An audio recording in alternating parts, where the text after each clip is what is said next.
Welcome to Wisdom for the Day, a thought-provoking trek through the book of Proverbs, where timeless wisdom awaits.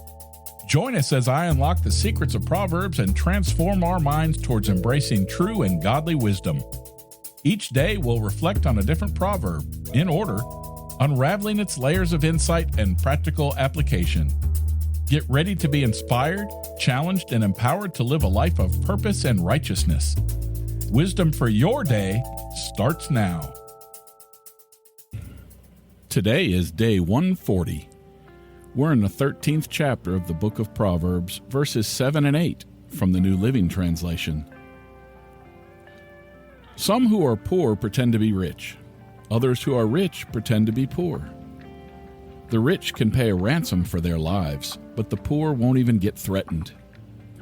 Verse 7 is similar to Proverbs 12:9.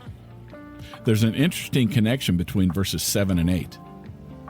A man who pretends to be wealthy places himself in danger. Unlike a rich man, however, he cannot use money to save himself. It's safer to pretend that you're poor. In verse 8, a rich man has many beliefs. He can use his money to save himself. But the poor man escapes this danger. The thieves don't want to steal from a poor man. The thieves know that the poor man has nothing for them to steal. Some benefits or wealth are not real. Some people want to appear rich so badly that they pretend to have wealth but don't actually possess anything.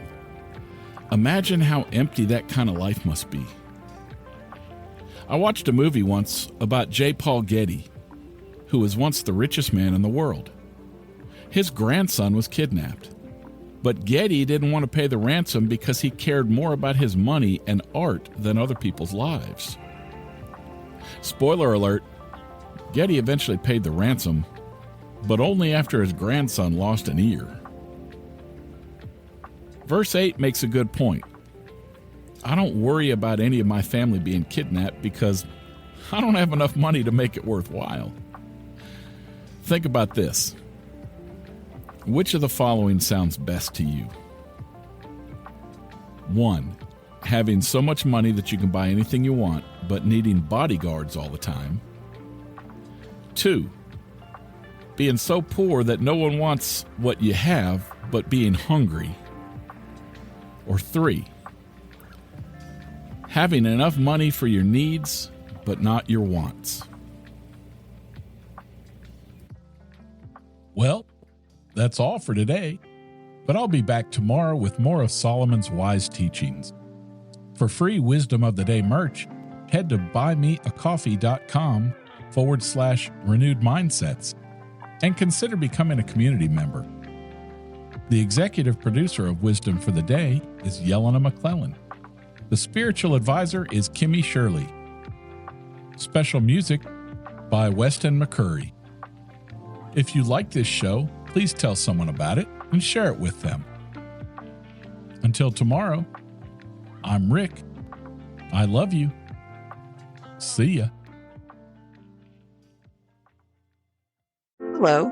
You ever feel defeated as a Christian in the confusing times we live in today? This is where God's Loving Sacrifice podcast comes in. We do Bible studies to help you strengthen your walk with the Lord in today's crazy world. We also encourage you to share the gospel and the love of Christ with this world in need. John 3:16 tells us about God's loving sacrifice, and we use the Word of God to help you find a fresh perspective on issues like forgiveness, love, obedience, mercy, and reconciliation. Join us as we delve into the true essence of faith in God and our call to go into the world and preach the gospel. So listen at www.godslovingsacrifice.com.